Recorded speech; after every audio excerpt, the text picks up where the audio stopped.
જય આદિવાસી, જય જોહાર. હું ધનરાજ વસાવા, પ્રમુખ ઝઘડિયા તાલુકા કોંગ્રેસ સમિતિ. આવતીકાલે વિશ્વ આદિવાસી દિવસ નિમિત્તે હું મારા આદિવાસી ભાઈ બહેનો, વડીલો, મિત્રોને આદિવાસી દિવસની શુભેચ્છા પાઠવું છું.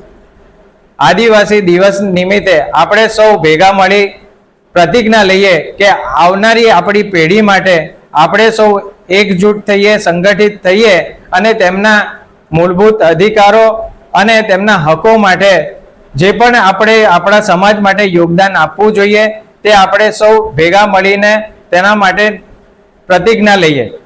આવતીકાલે રેવા એન્ટરપ્રાઇઝ HP પેટ્રોલ પંપની બાજુમાં રાજપારડી ખાતે અમે લોકોએ બિન રાજકીય રીતે વિશ્વ આદિવાસી દિવસની ઉજવણીનું આયોજન કર્યું છે. હું આ વિડીયોના માધ્યમથી મારા તમામ તાલુકાના ભાઈ બહેનો, વડીલોને અને તથા અન્ય જ્ઞાતિ સમાજના મારા મિત્રોને પણ આમંત્રિત કરું છું. આવો આપણે આદિવાસી વિસ્તારમાં એક સાથે રહીએ છીએ અને તે જ રીતના આદિવાસી સમાજની આ જે વિશ્વ આદિવાસી દિવસ છે તેમાં આપણે સૌ બધા ભેગા મળીને એકજૂટ થઈને આની ઉજવણી કરીએ. જય આદિવાસી, જય જોહાર.